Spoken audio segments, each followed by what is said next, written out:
y llevarla a mis labios para tomarme el desayuno, ese es un movimiento voluntario. Es un movimiento que hago que está orientado a un propósito. ¿Cuál es el propósito? Tomar el contenido de ese vaso. ¿Ok? En ese caso, vamos a ver que el movimiento voluntario tiene varios componentes. No es una cosa sencilla de decir, mueve un dedo y listo. No. Incluso ese movimiento tan simple de mover un pequeño segmento corporal está constituido básicamente con todos los elementos que estamos incluyendo, que vamos a incluir en uno de estos movimientos orientado a un propósito. Pero no se los ve evidentemente. ¿Ya? Ese ha sido también un movimiento voluntario, ¿eh? Me ha dicho, pásale esto.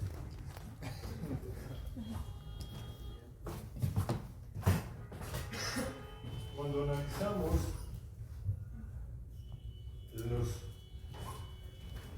componentes que necesitamos o que se requieren para que se realice un movimiento voluntario, vamos a poder ver que hay varios requerimientos. Lo primero, identificar un objetivo. ¿Alguien tiene una taza? ¿Alguien está tomando café? No, nadie.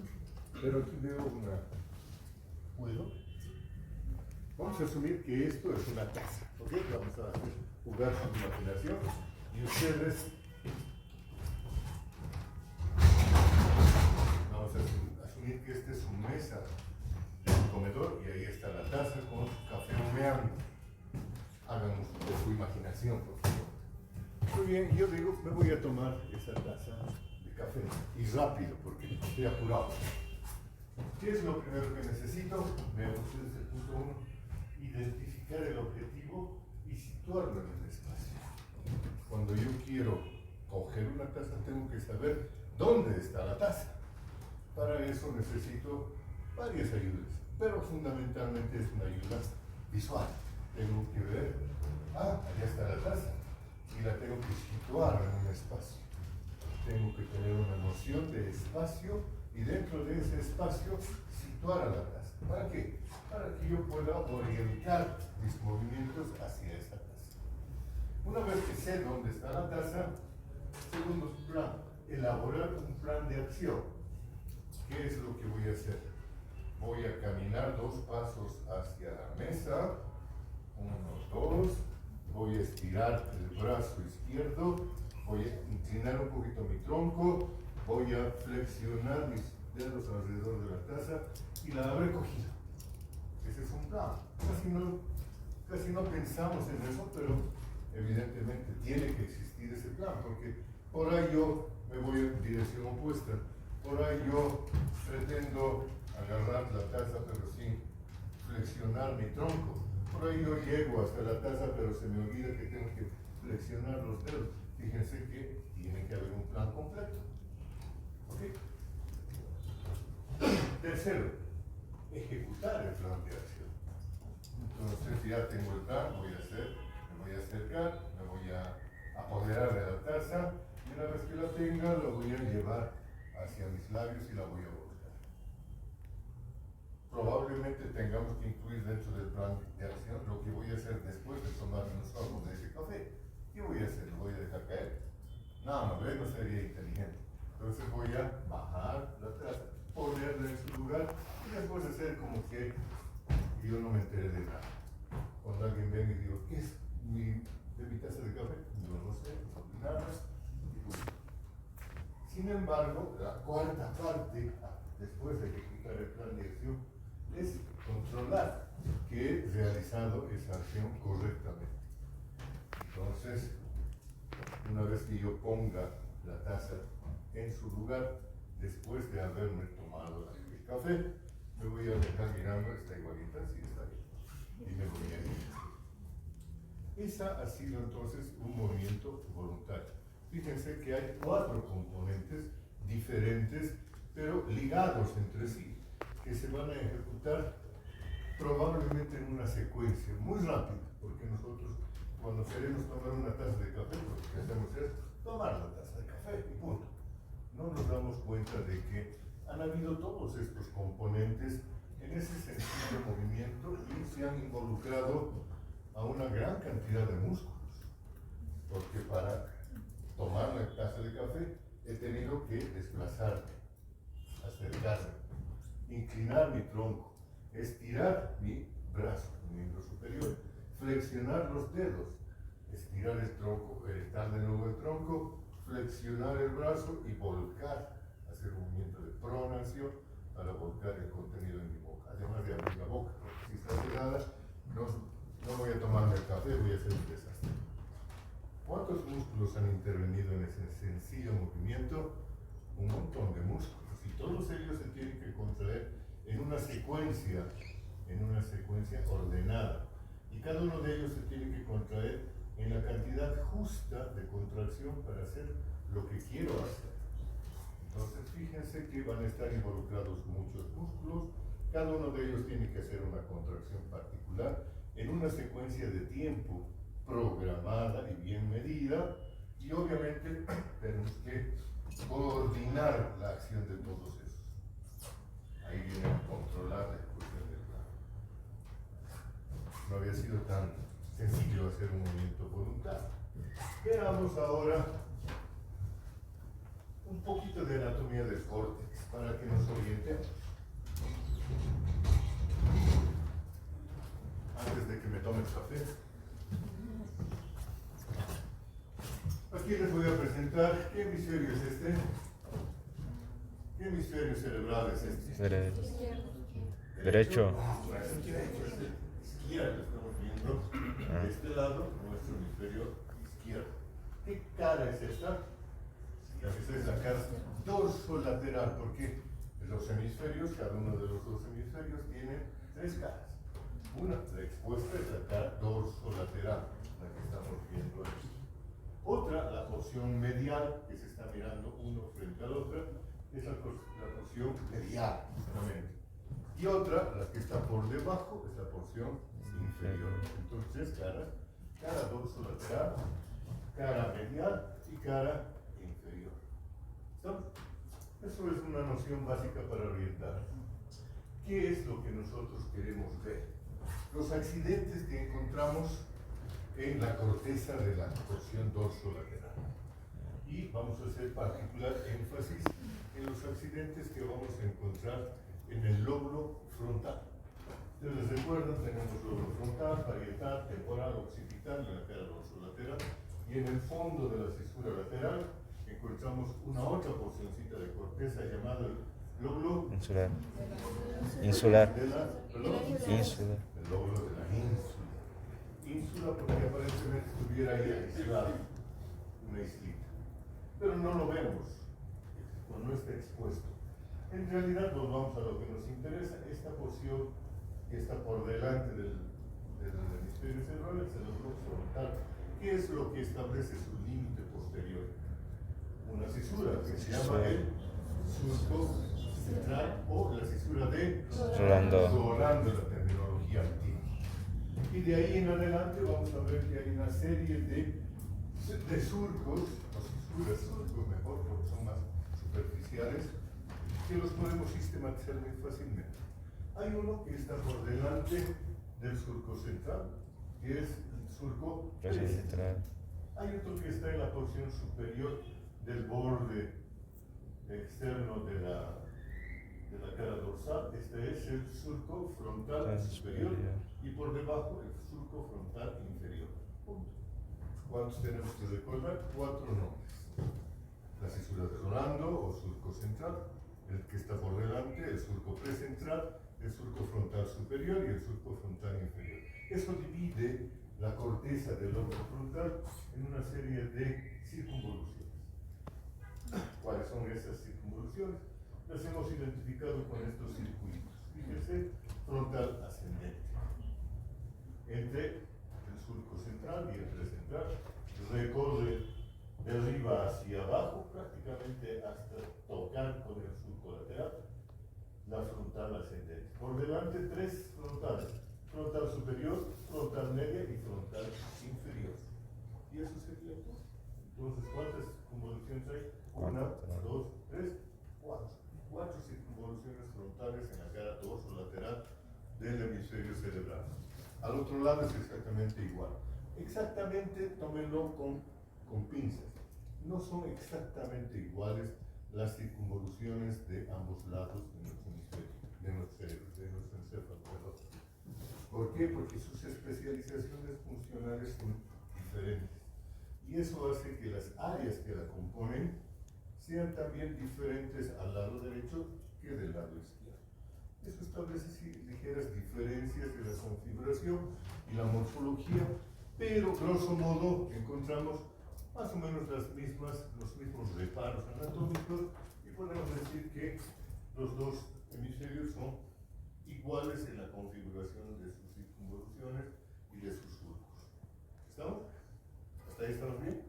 El último detalle que nos va a complicar un poquito la vida es que en el lóbulo frontal, perdón, en la circunvolución frontal inferior, vamos a ver que se extienden dos pequeños surcos que se llaman los surcos laterales, la rama anterior y la rama media. La rama posterior continúa con la fisura lateral, ¿no? De Silvio. También se llamaba... De Silvio. ¿Perdón? De Silvio. Ya. Fisura de Silvio.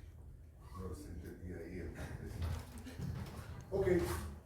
Y esos dos pequeños surcos de las ramas anterior y media dividen el lóbulo frontal inferior, perdón, la circunvolución frontal inferior en tres áreas.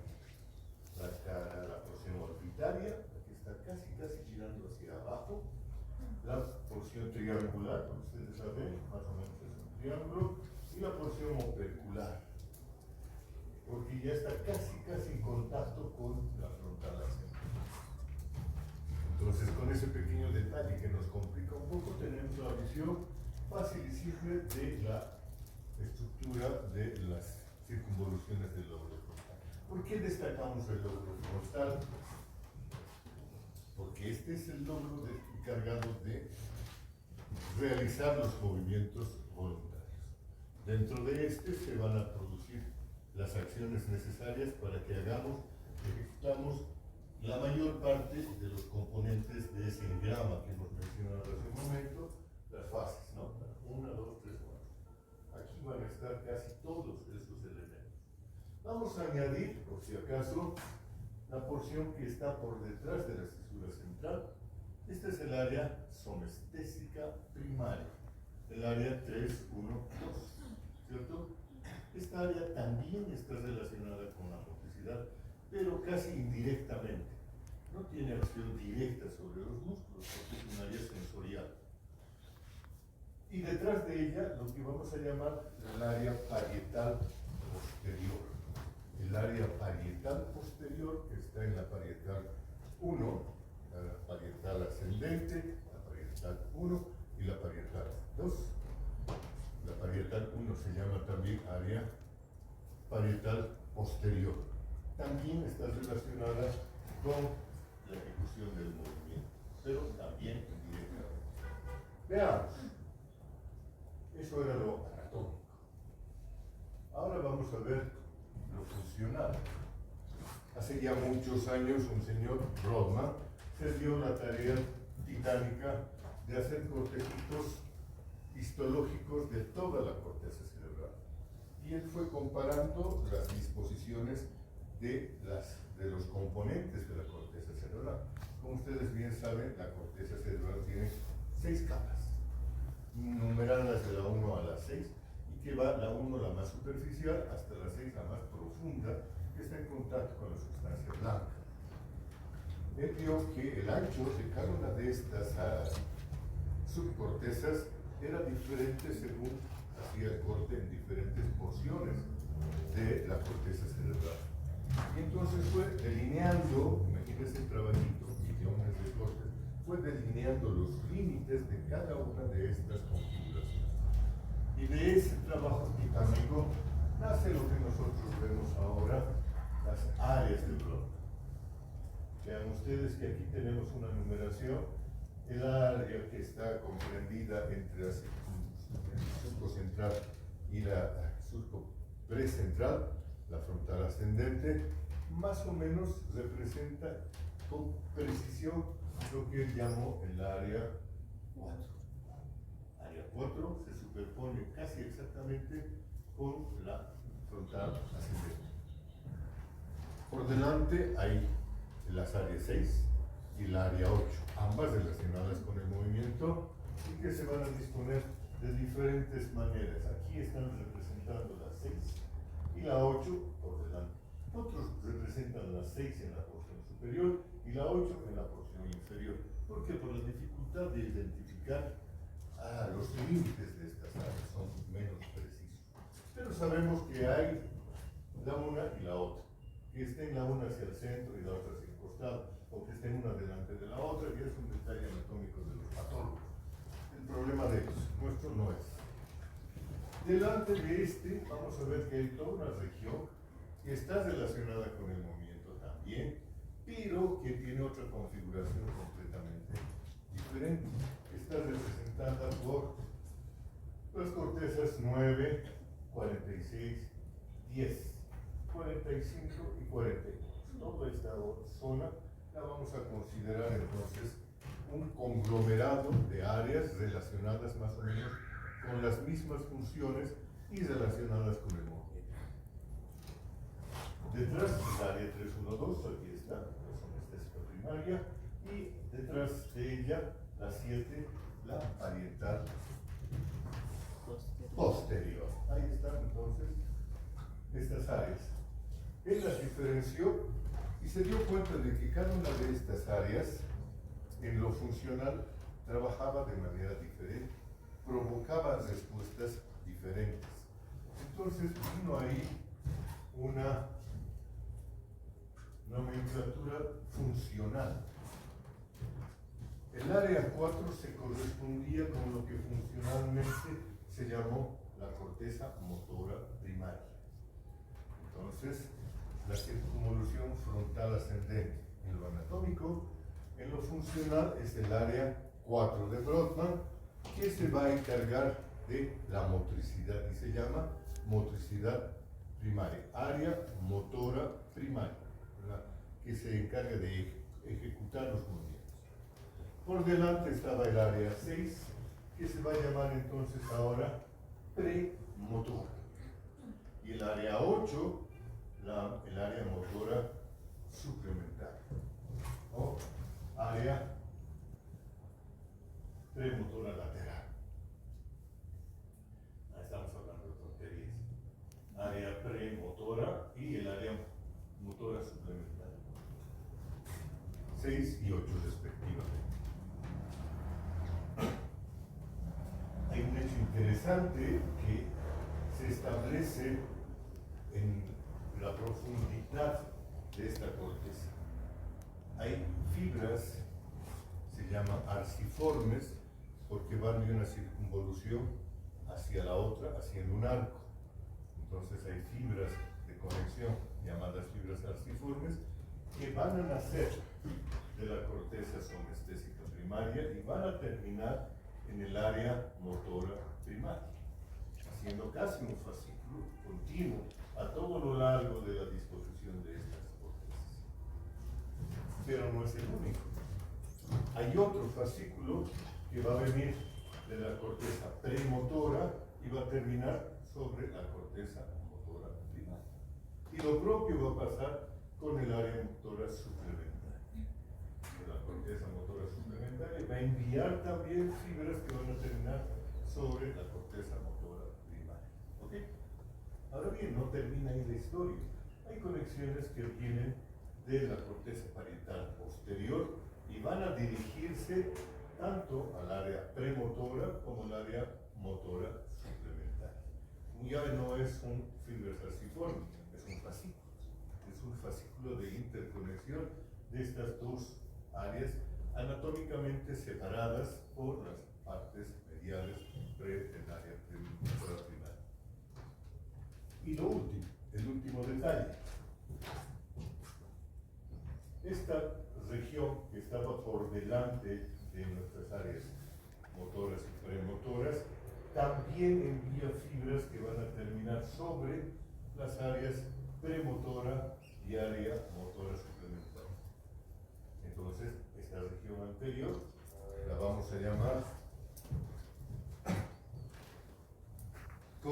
corteza asociativa prefrontal, para darle un nombre que no se nos olvide nunca. Corteza asociativa prefrontal. Y esta corteza asociativa prefrontal envía fibras sobre las áreas premotora y área motora suplementaria. Y con eso se ha configurado una estructura de interconectividad de todas estas áreas relacionadas con el movimiento.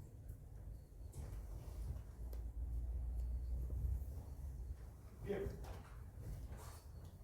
hablemos algo de la área motora primaria, la corteza motora primaria.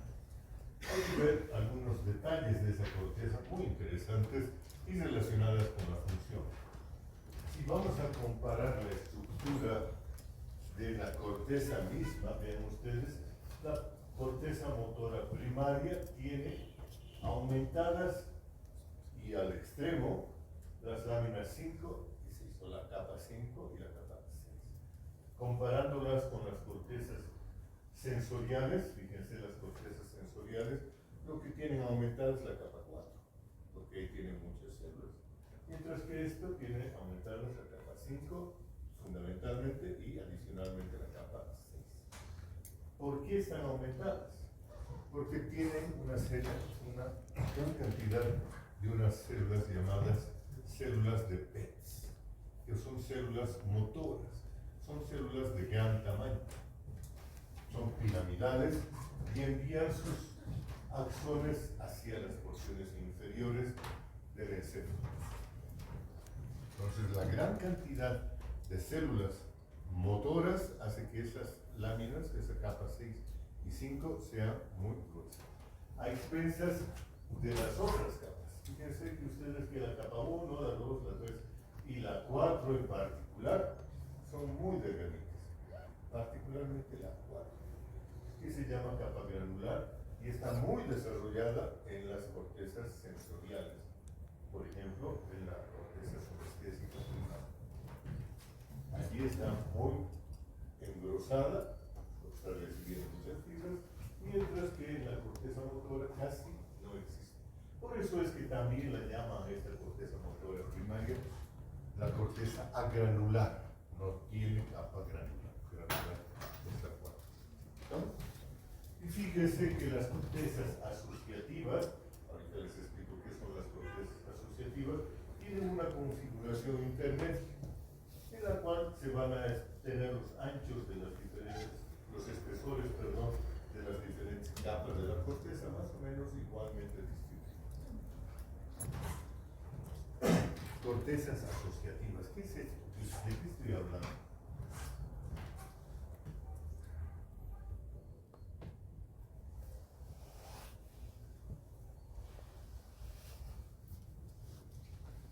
Volvamos un poquito hacia atrás para poder hablar de las cortezas asociativas.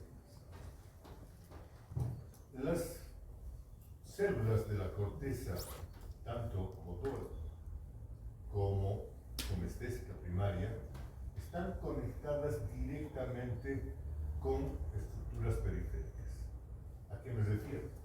La corteza motora primaria va a enviar fibras que van a descender a lo largo del tronco cerebral y de la médula espinal y van a terminar inervando estructuras motoras tanto del tronco como de la médula espinal. Van a inervar a las motoneuronas del tronco y de la médula espinal. Por eso es primaria, porque está mandando fibras directamente. ¿Okay? Por el contrario, las cortezas premotora y motora suplementaria son cortezas asociativas, porque están relacionadas con el movimiento, pero no directamente. Están relacionadas con la corteza motora primaria, están funcionalmente por encima de la corteza motora primaria y la manejan a la corteza motora primaria. Entonces, a través de esas fibras falciformes, funcionalmente están dirigiendo a la corteza motora primaria. Esas son áreas asociativas. Lo propio ocurre con la corteza parietal posterior. Es una corteza que está enviando fibras sobre tanto la parte de la corteza motora primaria como recibiendo fibras de la corteza somestésica primaria. Es una corteza asociativa. Fíjense ustedes entonces que en estas interconexiones hay un orden. Las primarias están relacionadas entre sí. Motora primaria con somestésica primaria. Envían y reciben fibras así. Las secundarias, la área somestésica secundaria, la parte posterior, está enviando fibras sobre las áreas asociativas premotora y motora suplementaria. Están haciendo un asa. Y finalmente, por encima de todas ellas, la corteza asociativa prefrontal está inervando a las cortezas asociativas de segundo orden, digamos, premotora y somestésica y área suplementaria, me parece el nombrecito. Entonces hay una escalación funcional entre ellas. ¿Dónde estábamos? Estábamos aquí, ¿no? Hablando de la corteza. ¿Qué hace que estas capas sean de diferente grosor? La cantidad de fibras que están partiendo o llegando a cada una de ellas. ¿Me he dejado entender? Más o menos, así, haciendo uso de mucha imaginación, se ha visto que la estructura está dependiendo del nivel de organización de esas cortezas. Las primarias relacionadas directamente con las estructuras inferiores, las asociativas por encima. ¿Ok? Organización. La corteza motora primaria está altamente organizada de una manera relacionada con la disposición de nuestros segmentos corporales. Está organizada somatotópicamente. Somatotópicamente significa que las fibras que van a terminar en los músculos del cuello están segregadas a una partecita de la corteza motora primaria. Las que van a ir al miembro superior están en otra parte diferente. Las que van a ir al tronco están en otra parte diferente. Las que van a ir a la extremidad inferior finalmente están también separadas. Todas estas regiones corporales tienen una representación en la corteza motora primaria. Yo he mencionado desde el cuello para abajo. ¿Qué pasa con el rostro? Exactamente lo mismo. Las diferentes partes del rostro están representadas por agrupaciones neuronales en diferentes partes de la corteza motora primaria. Entonces, esta disposición de organización somatotópica permite dibujar lo que ustedes están viendo aquí. Este es un homúnculo. Un homúnculo que nos está representando la disposición y el tamaño de cada uno de nuestros segmentos motores. Fíjense que en la parte más alta, la porción casi medial del hemisferio cerebral, de la porción de la corteza frontal, están dispuestas las porciones más bajas de nuestro cuerpo. El pie, y de ahí para arriba vienen la pierna, el muslo, la cadera, el tronco, el miembro superior, y en la porción más baja de la corteza motora primaria está representada el rostro, la cara, y debajo de él la laringe y las cuerdas vocales. Entonces hay un homúnculo que se puede representar como un hombrecito echado, cuyos pies están hacia arriba y su cabeza está hacia abajo de la corteza motora primaria. ¿Okay? ¿Qué es lo que salta a la vista de esto? Que este homúnculo está deformado, tiene algunas partes que son grandes y otras partes que son pequeñas.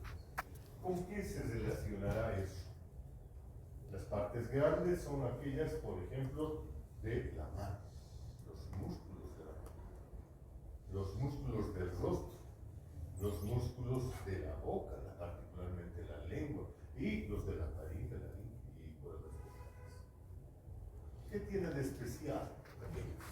¿Qué tienen de especial esas regiones corporales? Que en nuestra estructura somática son relativamente pequeñas, si las comparamos, por ejemplo, con el tamaño de la estructura torácica. ¿Qué tienen de especial? Sí, dale. ¿Sí? Que se pueden hacer movimientos finos. Exactamente. Primero, por la precisión de los movimientos que vamos a hacer. Y segundo, por la variedad de los movimientos que podemos hacer. Estas regiones que están crecidas, la mano, el rostro, tienen gran precisión de movimiento. Nosotros podemos hacer movimientos muy finos con los músculos de los dedos, de la mano.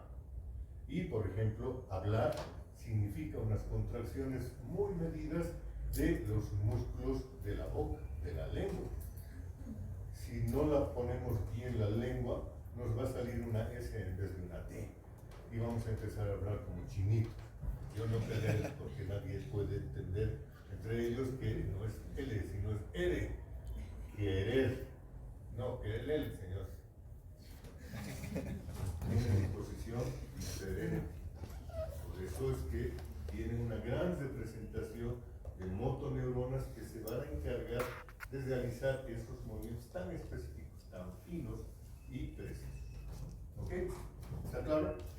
Entonces el homúnculo motor está relacionado en su tamaño con la precisión y la variedad de los movimientos que vamos a ejecutar. Sin más perder tiempo, vámonos a la función. ¿Qué es lo que hace la corteza motora primaria? Se encarga de iniciar y ejecutar los movimientos que se le han planificado para ello. Entonces, es simplemente un ejecutor. Obviamente es el ejecutor principal. Si faltara esta corteza motora primaria, habría serios problemas en la ejecución del movimiento. Se suspendería parcialmente, pero no se perdería. Vamos a la siguiente. Las proyecciones de esa corteza motora primaria. La corteza motora primaria es la corteza que está enviando una gran cantidad de fibras hacia las porciones inferiores del encéfalo.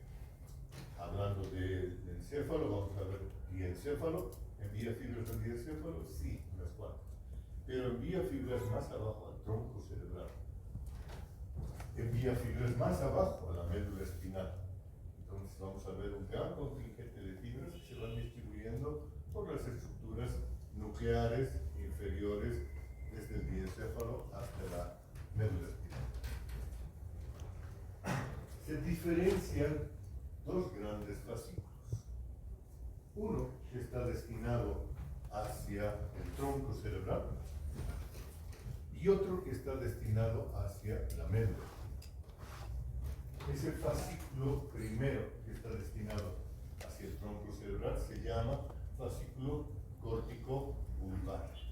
No es que solo mande hacia el bulbo, manda a todas las estructuras del tronco cerebral, pero como no es cómodo decir fascículo córtico, mesencefálico córtico, protuberancial córtico vulvar, todos los han englobado dentro del nombre de fascículo córtico vulvar. Pero nosotros sabemos que inerva a estructuras del mesencéfalo, de la protuberancia y también del bulbo.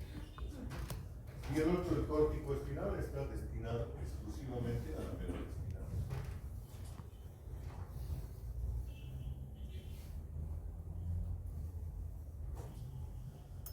Vean ustedes las proyecciones córtico-vulvares.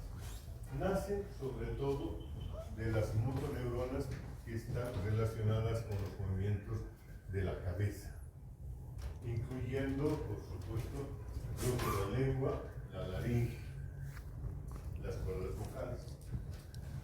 Y se van a dirigir esas fibras a los núcleos motores de los pares craneales.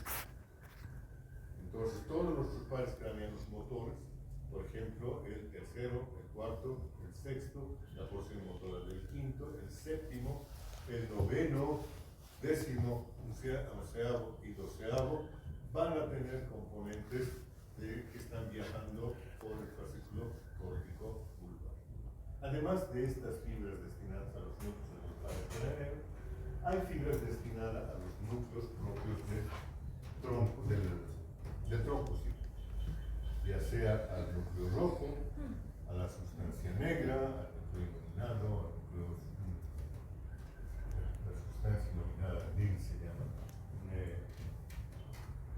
hay una cantidad de otras estructuras nucleares que no se están proyectando sobre motoneuronas, pero que son agrupados como los núcleos propios del tronco. Ahí. Entonces todas ellas están agrupadas en el núcleo, perdón, en el fascículo córtico. Tenemos algo más. Las proyecciones córtico-espinales. Las proyecciones córtico-espinales van a dirigirse básicamente sobre la médula espinal, pero van a llegar a la médula espinal por dos vías. Una que se llama la vía córtico-espinal lateral, que se va a distribuir directamente sobre motoneuronas, pero no sobre cualquier motoneurona. Se van a distribuir sobre motoneuronas de las porciones laterales del asta anterior. ¿Ok? Porciones laterales del asta anterior. Esas motoneuronas de las porciones laterales del asta anterior, ¿qué tipo de músculos inervan? Los músculos distales, los músculos de las extremidades. ¿Sí? Por el contrario, van a haber algunas que se van a dirigir indirectamente, casi la mayoría de ellas indirectamente, hacia las motoneuronas de la porción medial del asta anterior. Esas son las motoneuronas axiales, que se encargan de hacer ¿qué? Contraer los músculos proximales del tronco o de todas las estructuras alrededor de la columna vertebral. Entonces, dos porciones, una que se va a diferenciar como el fascículo córtico-espinal lateral y la otra que se va a diferenciar como el fascículo córtico-espinal medial, también llamado directo, mientras que el lateral es el cruzado, porque está pasando la línea media a nivel del bulbo en lo que se llama la pirámide vulvar. ¿Sí? La pirámide es el lugar donde se están entrecruzando las fibras del fascículo córtico-espinal. Fíjense ustedes que entonces terminan inervando a todas las motoneuronas, pero unas lo hacen con fibras directas a las porciones mediales del asta anterior y las otras la hacen a las porciones laterales del asta anterior por fibras cruzadas. Además de eso, vamos a ver que van a descender fibras hacia las estructuras que regulan las funciones de las motoneuronas axiales, sobre todo van a terminar sobre la formación reticular del tronco cerebral, fundamentalmente, y controlarán el tono, la postura y la locomoción, lo que habíamos visto que eran los movimientos automáticos, ¿cierto? Sí. Hemos hablado también de que hay el equilibrio, es un movimiento automático, sí. También es controlado por esta otra porción de las fibras córtico-espinales que están terminando con un intermedio en la formación reticular. Ups. Ahí está el fascículo córtico-espinal cruzado y el córtico-espinal directo. El cruzado y el directo. Bueno. Ahora lo que nos interesa finalmente. Aquí me he permitido hacer un resumen de correlación funcional entre lo que habíamos visto al inicio de esta clase, que eran los componentes de un movimiento voluntario. Y fíjense que hemos puesto encima de cada una de estas regiones funcionales su función en rojo. Y así tenemos que la corteza motora primaria, ya lo habíamos adelantado, se encarga de ejecutar un plan de acción, de ejecutar los movimientos directamente. ¿Qué harán las cortezas premotora y motora suplementaria? La premotora va a ser encargada de elaborar un plan de acción. La corteza premotora elabora un plan de acción. establece una secuencia de movimientos para llegar a un objetivo. ¿Ok? Y además se ocupa de realizar los movimientos simultáneos de los dos segmentos corporales, particularmente de las manos. Cuando nosotros nos queremos poner los zapatos y tenemos que amarrarnos los guatos del zapato, realizamos movimientos con ambas extremidades, no es con una nomás, con las dos, pero tienen que ser movimientos complementarios. Entonces, de esa sinergia, de esa complementariedad de movimientos, se encarga la corteza motora, la corteza premotora. ¿Qué? La otra, que está representada aquí como área premotora lateral, se está encargando de identificar un objetivo con información somatosensorial. ¿Qué es lo que está haciendo? Está recibiendo la información sensorial que está entrando por el área supraestésica primaria, siendo procesada en el área parietal posterior, y está recibiendo el sumum de eso directamente. ¿Para qué le sirve la información sensorial a la ejecución de movimientos? ¿Se necesita? Sí, por supuesto. Lo habíamos dicho al principio de la charla, cuando pusimos la taza de café aquí. Yo necesito saber dónde está la taza.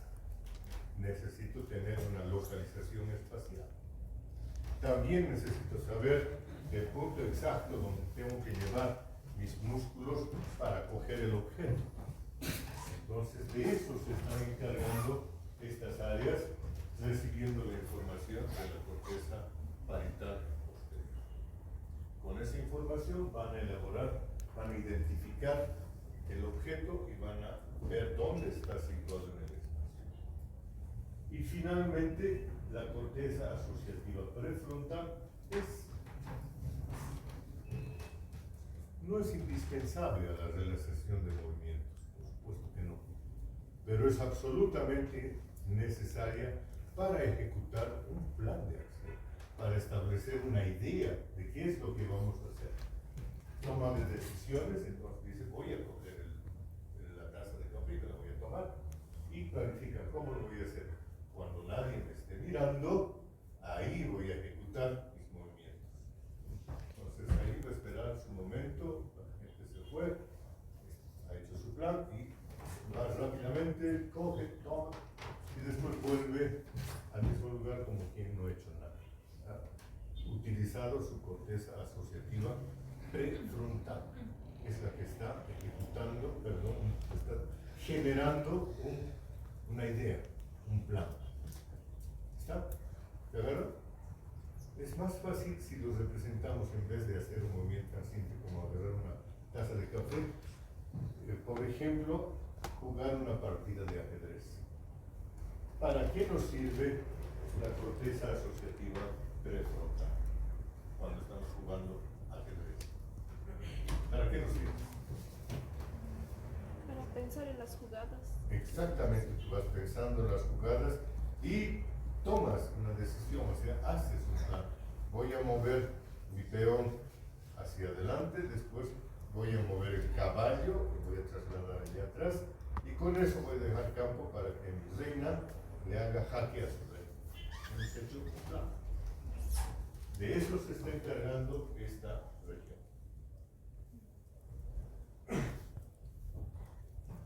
Cuando hablamos de las regiones premotoras en general,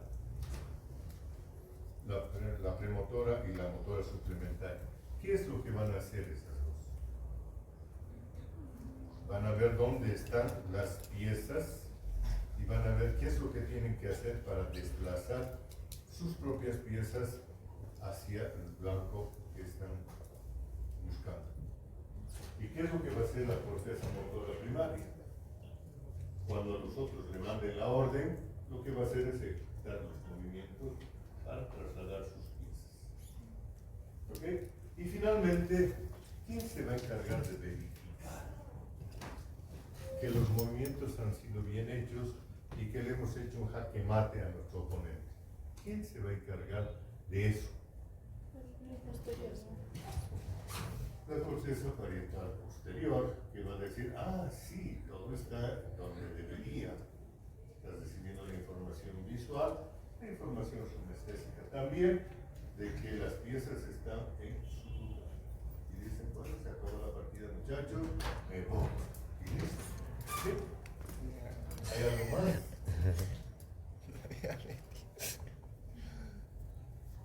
Aquí lo podemos sistematizar y simplificar.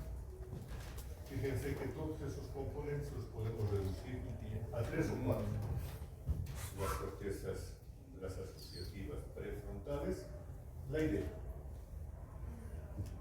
Las cortezas premotoras y motoras complementarias, el plan de movimiento. La corteza motora primaria, la ejecución de los movimientos. Y las cortezas parietales que no están aquí, es la verificación de que hemos realizado el movimiento como estaba planeado.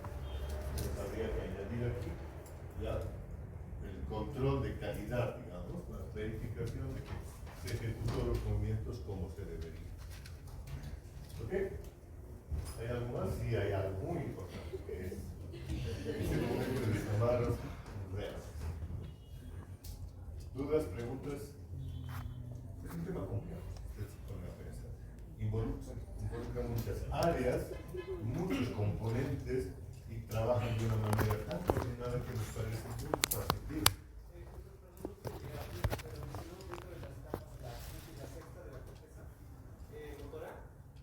La quinta no, la quinta es sensorial, la sexta sí, y la octava también. 4, 6, 8. Mencionar las células piramidales de Betz, ¿no? Las células de Betz, sí, las señor. células fusiformes, doctor. Ya, están en otra capa. Igual No están involucradas en la motricidad. Todas. Ah, bueno, si ustedes vamos a hilar fino, las vamos a localizar mejor. Aquí tenemos una serie de capas donde están localizadas células motoras que se van a proyectar sobre las motoneuronas inferiores, pero células de interrelación. En realidad aquí hay una organización intrínseca de la corteza, de toda la corteza cerebral. En cada una de estas capas hay diferentes tipos de células y estos tipos de células están interconectadas entre sí. Unas células que están, por ejemplo, en la parte 5 van a enviar fibras tanto hacia abajo como fibras hacia arriba. Y las fibras sensoriales que están llegando de la parte periférica van a conectar a las diferentes células que están una encima de otra. Eso es lo que se llama una organización columnar. Todas las células de una columna están interconectadas entre sí, con fibras que suben y fibras que bajan. Y de algunas de estas salen fibras que se proyectan a regiones inferiores de la corteza. ¿Okay? Por ejemplo, a los núcleos de los ganglios basales, al tálamo, o reciben del tálamo. Entonces, hay una organización columnar y es una organización intrínseca de la corteza cerebral. Entonces, sí, todas están funcionando concertadamente. Ahora, por favor, se quita de papel, nombre y apellido y vámonos.